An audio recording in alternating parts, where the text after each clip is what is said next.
Listo. Bueno, vamos a dar unos segundos para ver quién se conecta. Bueno, en teoría. Ahí está. Listo. Bueno, pues muy buenas noches a todas, a todos, a todos por estar una vez más aquí con nosotros en Reporte Germinal. Somos Alina Duarte, Nahum Monroy, y les agradecemos estar aquí el día de hoy. Y bueno, quiero empezar por poner otra vez sobre la mesa qué es lo que está pasando. Están pasando muchísimas cosas, no solamente en el país, en el resto del mundo. Y México, bueno, pues no es la excepción. Simplemente durante la semana ya confirmamos, lo cual es bastante, no preocupante, pero, o sea, preocupante también, pero nos pone tal vez una referencia de cómo se están llevando a cabo las cosas en México, un país de más de 130 millones de habitantes, y que para el día de hoy, jueves 21 de mayo, ya son sumados todos los casos, 59.567, así lo informó Hugo López-Gatell el día de hoy, 12.905 confirmados activos, 33.291 sospechosos, 108.980 negativos, que sería un poco para darnos esta idea de a cuántas personas se le han hecho un muestreo, 6.510 ya defunciones confirmadas, 769 sospechosas y en realidad ya con todas estas sumas lo confirman, 201.838 personas fueron estudiadas. Esta es la situación que se vive hoy en México, está ya dentro de los 10 países más contagiados en el mundo, superado obviamente, y hay que ponerlo también en contexto, porque creo que mucho se habla del nivel de contagios en Estados Unidos y que claro, corresponde también al número de muertos, pero por ejemplo, si comparamos en el caso de Rusia se habla de que es del segundo país más contagiado, pero es el 10º en términos de defunciones. Entonces, como que hay que poner ahí también ya vaya, es un referente de qué es lo que está pasando. No necesariamente los países con mayores contagios significan mayores muertes, pero sí también habla de si se ha detenido o no la actividad económica. Y es con la actividad económica que me gustaría empezar, Nahum, pensando en que ya este semáforo está operando, este famoso semáforo que ha puesto el gobierno de México. Ya hablábamos de los detalles sobre los cuales se está ejecutando. Hay algunos municipios en donde dice ya está en verde y pueden todos salir, pero en realidad no es que tal vez no haya casos, sino que tampoco se estudiaba la población de esos municipios y que algunas de las prioridades que hablábamos la semana pasada era el tema de cuáles son estas actividades esenciales para el gobierno de México y claramente la relación que tiene con el gobierno de Estados Unidos, las presiones que se ejercen sobre todo en la parte de la frontera, y que con eso me gustaría pasarte la palabra, donde hemos visto bastantes movilizaciones es en el norte del país. Nahum. Así es, Alina. Se convocó a una movilización de trabajadores, por lo menos la que se convocó para el día lunes, salieron a marchar obreros de maquiladoras en Ciudad Juárez y en Matamoros, con una presencia modesta, pero con un alto impacto. Vimos, por ejemplo, las imágenes de obreros de las maquilas en Ciudad Juárez ir a reclamar a la autoridad laboral local la situación de permisibilidad que ha tenido para con las empresas que no ejerciendo actividades esenciales siguen operando de manera específica bajo la protección del gobernador Javier Corral. Y al mismo tiempo estamos viendo cómo se exponen una serie de argucias, así hay que decirlo, una serie de excusas para decir que la Secretaría del Trabajo tiene que revisar el proceso mediante el cual una empresa puede ser señalada y posteriormente iniciar los trámites para poder cerrarla. Esto es de verdad una situación que causa enojo porque aquí lo que se está poniendo en peligro pues son las vidas de los obreros. Y esta situación incluso ya escaló a la prensa internacional. Hoy lo podíamos ver en diferentes diarios, incluso en Estados Unidos y Europa, la situación de las maquilas en el norte del país. Por ofrecer algunos datos, Baja California, que ahorita está ocupando el segundo lugar de contagios a nivel nacional, reportó 303 trabajadores hospitalizados. Es la suma que hasta estos momentos se cuenta, y 610 fallecidos. Es una cifra bastante alta. Además, hay casos alarmantes porque, por ejemplo, se señaló que en el Parque Industrial Polanco de Baja California se estaban presentando contagios masivos sin que se tomaran cartas en el asunto. Estamos viendo, Alina, constantemente el reporte de más y más obreros que están pues en una situación pues es el sector el que está sufriendo más las consecuencias y que está siendo hospitalizado o está falleciendo. Eh, Se hablaba de un concepto en esta misma semana, salió en el Parlamento español acerca del concepto de una lucha de clase sanitaria, lo cual se me hace muy importante señalar. Incluso lo podríamos conectar con la situación que ahorita se está viviendo en los principales municipios en el país. Por una parte se encuentra Iztapalapa, está Ecatepec, está Tlalnepantla y está Tijuana. Municipios de alta marginación, municipios de alta pobreza, lo podemos ahí ir desglosando. Y también se hablaba, Alina, en este programa de recuperación de los semáforos que se establecieron, de los llamados municipios de la esperanza, y mucho se cuestionaba si no se estaba romantizando, si no se está romantizando lo que es la marginación. Municipios de la esperanza son aquellos sectores que tienen menores probabilidades de contagio. ¿Por qué? Porque están más alejados de las zonas urbanas, porque tienen menos servicios, porque el nivel de infraestructura, de agua potable, de servicios, de comunicaciones, de carreteras, pues son aquellos municipios que están menos, pues, menos dotados de toda esta infraestructura, ¿no? Eh, y precisamente para poderte ceder ahora mismo la palabra, eh, estamos hablando que, por ejemplo, en Iztapalapa, que es un caso muy delicado, ahorita mismo lo comentaremos, pues se trata de una delegación, de una alcaldía cuya densidad poblacional es de 16.152 personas por kilómetro cuadrado. Y ahorita Iztapalapa está presentando los índices más altos de saturación de hospitales, pero también de saturación de panteones. Lo estábamos viendo en esta misma semana cómo en el Panteón de San Lorenzo de Texcoco se están teniendo que sepultar a 7 cadáveres por día, y se tiene que abrir una fosa exclusiva para fallecidos por COVID-19. Claro. Bueno, sí, de hecho yo quisiera volver a retomar todo este tema de las maquilas, ¿no? De la clase trabajadora, simplemente para el día de ayer, son estos datos que nos ofreces, ¿no? El día de ayer en Baja California, simplemente de los 500 obreros, eran más de 400 los que trabajaban en la industria maquiladora.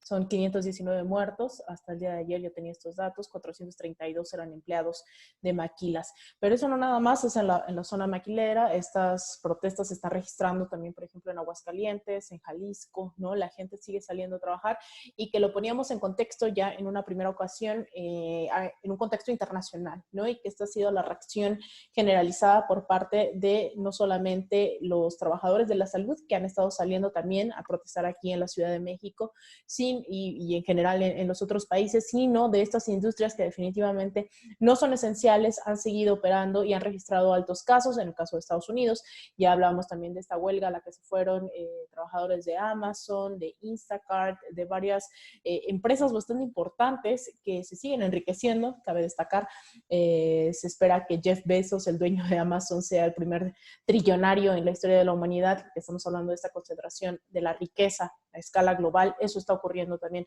a mitad de la pandemia, ¿no? Son procesos que están ocurriendo mientras la clase trabajadora, con estos datos que estamos dando, están en la línea de batalla, no solamente en los hospitales, no solamente en el campo, sino también en estas maquiladoras que no han cesado y que hemos puesto el acento una y otra vez. No, el hecho de hablar de una reapertura económica no significa que esta cerró en algún momento.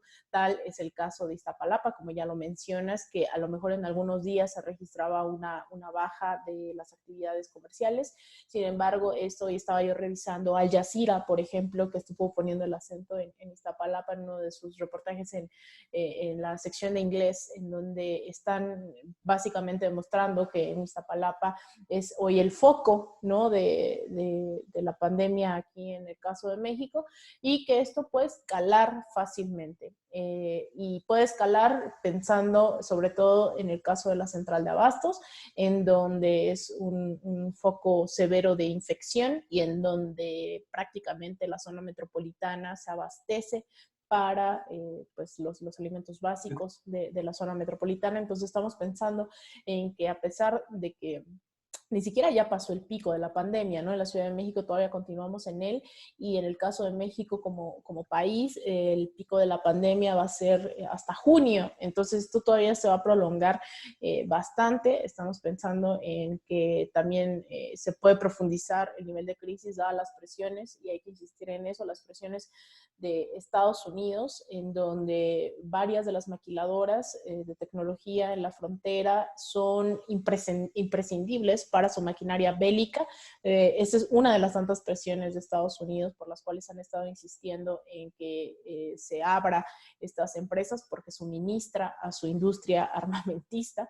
Y eso ya lo hablábamos también con el presidente de Morena, quien ahora me dará esta impresión, se ha puesto definitivamente a la izquierda, ¿no?, del gobierno, ha estado insistiendo no significa que eso se traduzca en políticas específicamente, pero sí hay una clara presión por parte de esta figura, Alfonso Cuéllar, en varias cosas, como la redistribución de la riqueza, en la medición al menos de la riqueza, lo cual Andrés Manuel dijo no gracias, ¿no? Eso no está bien.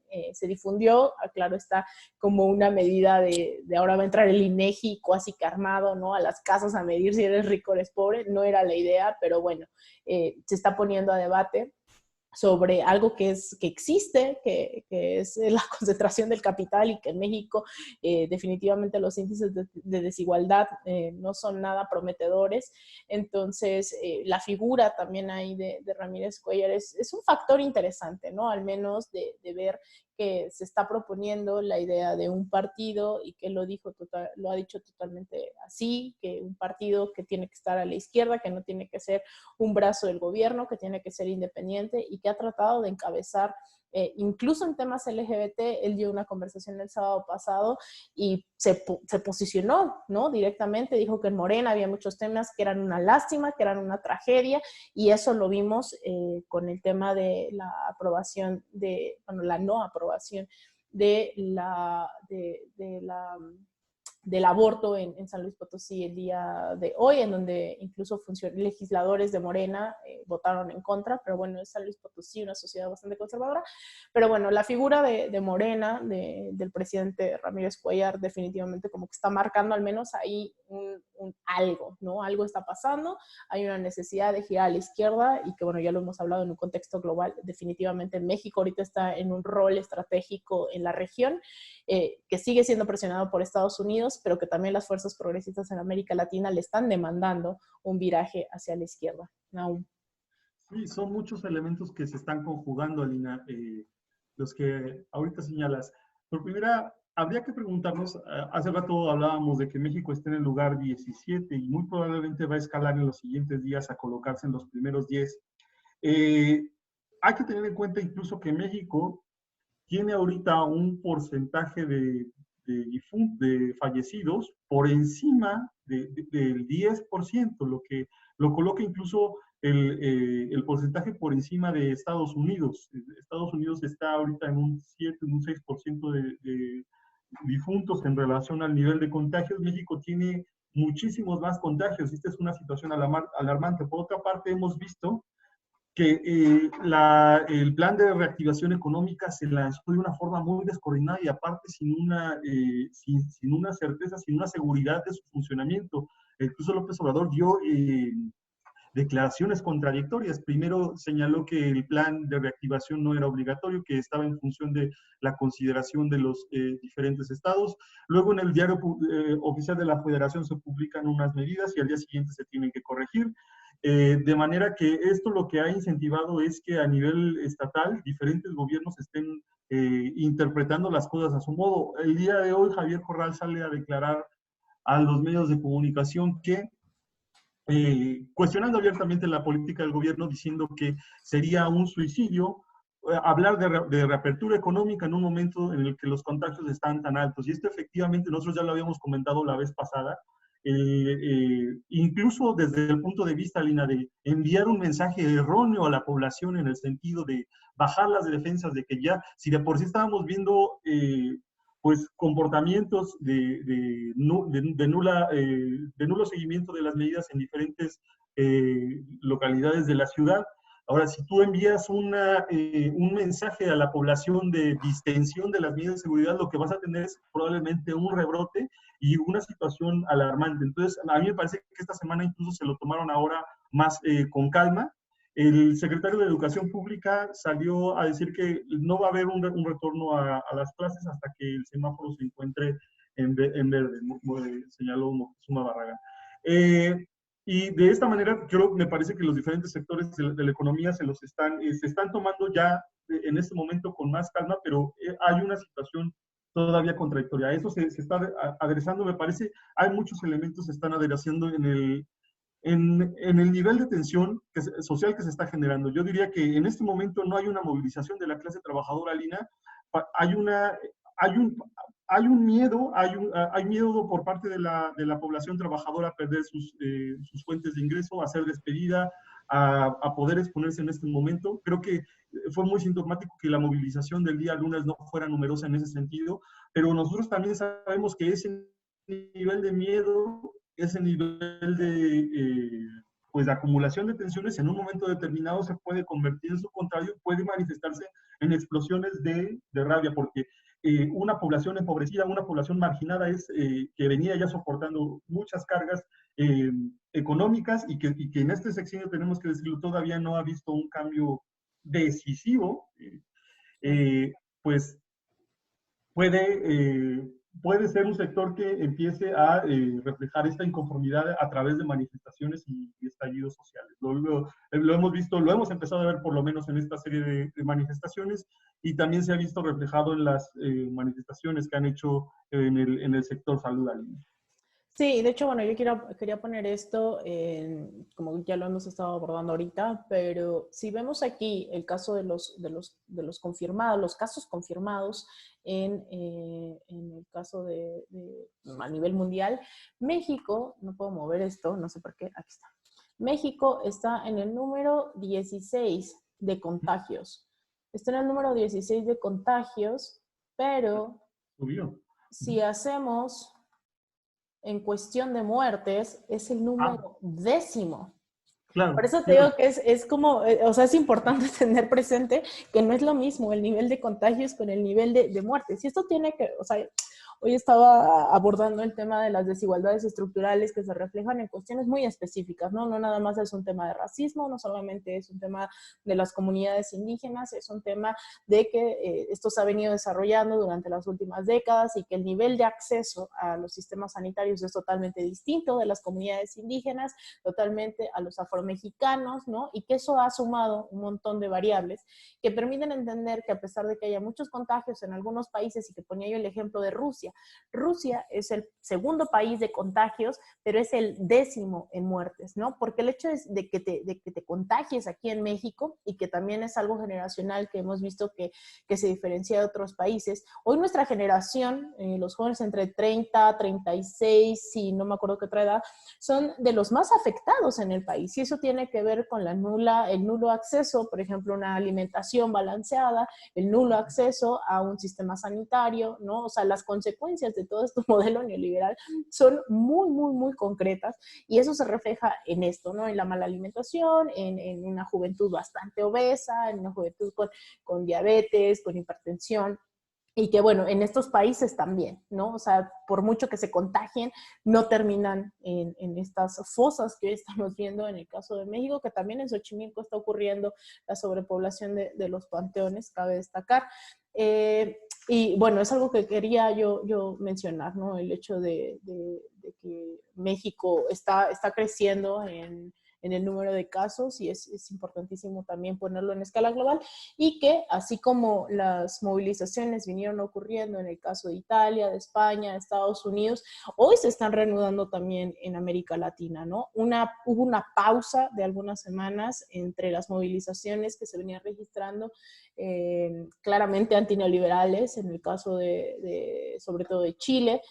También, bueno, estaban las protestas en Ecuador, pero quisiera destacar el caso de Chile, en donde la pandemia logró mandar a sus casas, ¿no? Y que le vino bastante bien a Sebastián Piñera por algún momento, considerando que tiene ahora el 12% de aprobación, si no me equivoco, la última encuesta. Bueno, ahora la gente no le importa, la gente está volviendo a salir a las calles, está volviendo a protestar, porque nuevamente también es una generación bastante golpeada en un país totalmente desigual como lo es Chile, y que eso, de alguna manera, así como el movimiento feminista chileno incide en el movimiento feminista a escala global, yo sí creo que estas protestas definitivamente van a causar un efecto dominó que también está ocurriendo en Bolivia, hay que decirlo, el recrudecimiento de la violencia sobre todo hacia la disidencia del actual gobierno de facto de Yanine Áñez, está ocasionando que se esté especulando incluso sobre un autogolpe militar, ¿no? O sea, la verdad está bastante cruda la situación en Bolivia. La gente que, pues, a pesar de que se disminuyó la pobreza durante estos 14 años del gobierno de Evo Morales, bueno, son comunidades bastante pobres, de mayoría indígena, en donde están saliendo en el Potosí, en Cochabamba, han estado protestando durante todas estas, sobre todo durante estos últimos 7 días, han estado saliendo a la calle porque se está generando una situación de hambruna, ¿no? Entonces, todos estos ejemplos de lo que sí está ocurriendo en América del Sur me llevarían a pensar a que es inevitable, y que ya lo hemos visto en México en algún momento, ¿no? Más allá del contexto político, sí ocurren también los saqueos aquí, sí ocurren protestas y movilizaciones masivas, y que eso podría, yo creo que en cualquier momento estallar, considerando que esto se está alargando demasiado, ¿no? Que se estaba hablando de un pico y que se está prolongando, etcétera, etcétera. Pero yo no descarto que estas movilizaciones masivas, y sobre todo con los mensajes tan erróneos y tan contradictorios de la actual administración, donde sí se está beneficiando a un cierto sector de la clase empresarial, en donde la clase empresarial no homogéneamente está respondiendo igual, ¿no? Todos están con diferentes posturas en medida en que se están viendo beneficiados o no con el gobierno. Un movimiento feminista cada vez con más argumentos para estar en contra de la actual administración, por más que salga Olga Sánchez Cordero y otras funcionarias a dar comunicados, creo que no es suficiente para el movimiento feminista. Entonces, bueno, hay muchas variables que me hacen pensar que podríamos estar viendo un estallido, al menos en ciertas regiones, en las próximas semanas. Así es, Alina, se está conjugando. Yo diría que la perspectiva general para América Latina, en general para el mundo, pero de manera particular para América Latina, es una acentuación muy fuerte de la lucha de clases, tanto a la derecha como a la izquierda. Estamos viendo estas expresiones. Y en México, lo que me parece que ha ayudado a contener un estallido social, pues ha sido precisamente este gobierno. Yo no quiero imaginar lo que hubiera sucedido si hubiéramos tenido a Anaya o hubiéramos tenido a mí en el gobierno. Sí. Esta situación en plena pandemia se hubiera convertido en un levantamiento social. Si ahorita no ha estallado es porque me parece que el gobierno todavía cuenta con ese respaldo social en el que la gente está esperando. Todavía no estamos ni siquiera a la mitad del sexenio. Están esperando a que se ejecuten mayores cambios. Al mismo tiempo hay una percepción de la población acerca de que la oposición de la derecha está jugando un freno. Y al mismo tiempo estamos viendo que el gobierno no está cometiendo reformas fundamentales, insisto yo, en beneficio de la población, porque reformas secundarias o reformas, si tú quieres, en el sentido pues, de transparencia, de combate a la corrupción, de reducción de salarios, pues todo eso, esa situación lo hemos visto de manera clara, ¿no?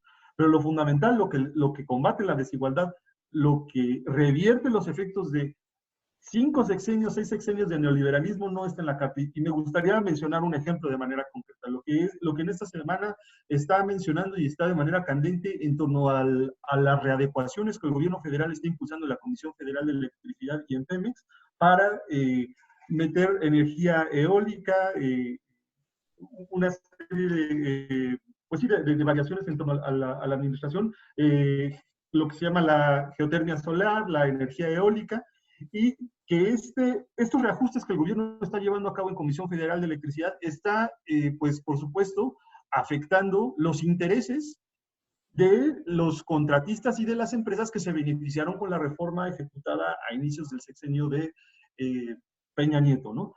¿Qué fue lo que salió a decir López Obrador? Y a mí se me hace importante decirlo, es que en ningún modo las readecuaciones que está haciendo el gobierno significan ni nacionalización, ni significan estatismo. O sea, pero yo me preguntaría de cuándo acá la palabra nacionalización y estatismo se convirtieron en una palabra estigmatizada, en una palabra demonizada a las cuales no hay que recurrir. Se trata de un gobierno de izquierda. Estamos hablando de un gobierno de izquierda. Estamos hablando de un gobierno que elegido para acabar con la pesadilla, ya no digamos del capitalismo, porque a eso jamás se comprometió López Obrador, para acabar con la pesadilla del neoliberalismo. Y lo que está diciendo es que no toquemos la palabra nacionalización, no toquemos la palabra estatización, en el caso de CFE y Pemex. Y luego escuchamos precisamente la réplica que de algún modo le dio López Obrador a Ramírez Cuellar, el presidente de Morena, y que se enlaza directamente con la entrevista que tú le habías hecho en días anteriores, Alina, acerca de que el patrimonio privado tiene que mantenerse intacto. Sí, pero veamos, hay patrimonio privado y hay patrimonio privado. Incluso ni siquiera estamos hablando de los millonarios, estamos hablando de la cúpula multimillonaria del país que se resiste a cumplir sus obligaciones fiscales y a tener un mínimo de responsabilidad social dentro de la crisis.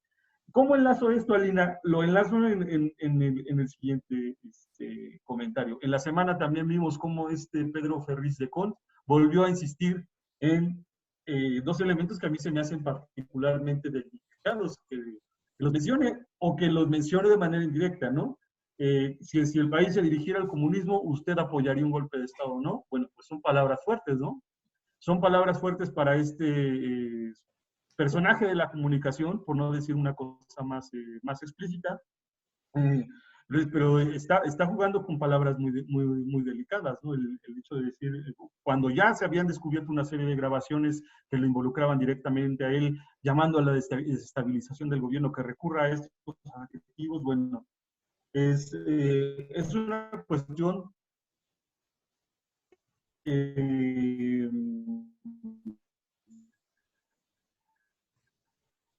pues que refleja el síntoma y el nivel de tensiones a las que estamos llegando y que, como bien señalas, tarde o temprano se da.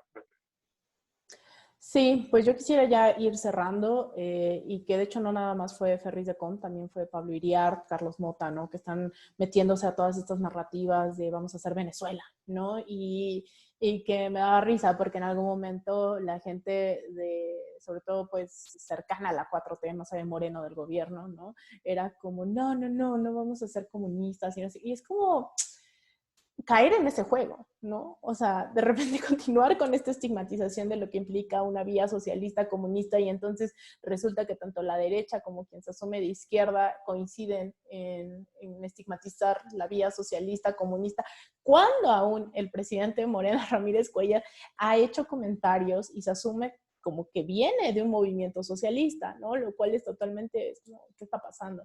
Pero sí, hay toda una campaña y que a mí me llama también la atención la inacción de muchos grupos dentro del gobierno para tratar de tomar estos temas, ¿no? De repente siento que no, es mi impresión, que siento que no se dimensiona por qué tenemos que estar hablando de América Latina, por qué tenemos que estar hablando de Venezuela, por qué tenemos que estar rescatando todas estas experiencias que ya nos dejaron estos llamados gobiernos progresistas en la región, porque muchos ya sufrieron golpes de Estado, ya sea legislativo, ya sea militar, ya sea etcétera, etcétera, vieron cierto nivel de burocratización.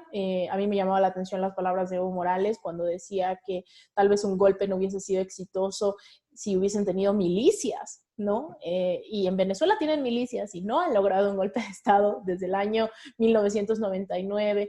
Es decir, hay que estarlo debatiendo y siento que, insisto, es mi impresión, que Morena, que la 4T está en un momento donde creen que todavía es este momentum de las elecciones del 2018, que por más que se expresan estas contradicciones de clase dentro del gobierno, siguen tratando de tapar hoyos y no se está dando una discusión frontal, ¿no? Y a mí me llamaba la atención mucho esta conversación que tenía yo con Susana Prieto, que es una abogada que ha acompañado al movimiento trabajador en las maquilas, en Matamoros, en Tijuana, ahora está en Matamoros, estos días estuvo ahí en Matamoros. Me llamaba la atención porque ella abiertamente lo decía, que hay gente que dice hay que girar por la izquierda del gobierno y ella decía, no, hay que confrontarlo directamente, ¿no? Y eso es una visión que también creo que tendríamos que estar debatiendo, porque sí, no se trata de decir el gobierno está loco, el gobierno es misógino, no, se trata realmente de hacer de este movimiento, porque no olvidemos que por muy reformista o socialdemócrata o lo que sea este gobierno, tiene un respaldo brutal, ¿no? Y llegó democráticamente electo, más de 30 millones respaldaron, ya sea por ser la opción menos peor o por lo que sea, o por estar realmente convencidos de que Andrés Manuel era la solución, votaron por ese proyecto. Entonces, no es tan fácil nada más como o esquivarlo o confrontarlo, pero yo creo que es una discusión bien valiosa el hecho de si, o sea, yo en lo personal, y que es algo que le critico mucho, por ejemplo, en Bernie Sanders, ¿no? Que se dedicó o se está dedicando toda su vida a tratar de reformar un partido totalmente burgués y de élites como es el Partido Demócrata. Bueno, Morena no es que sea un partido de élites y totalmente burgués, pero lo cierto es que no está terminando de responder a la clase trabajadora, ¿no? Entonces ahí realmente tenemos una oportunidad, y lo digo como alguien que no se asume, yo no me asumo como oposición del gobierno, ¿no? Yo me asumo como crítica, me asumo como hay que reconocer en dónde está avanzando, en dónde se está perdiendo, pero esa gente que vive solo de ser oposición y cualquier cosa que diga Andrés Manuel está mal, pues tampoco, ¿no?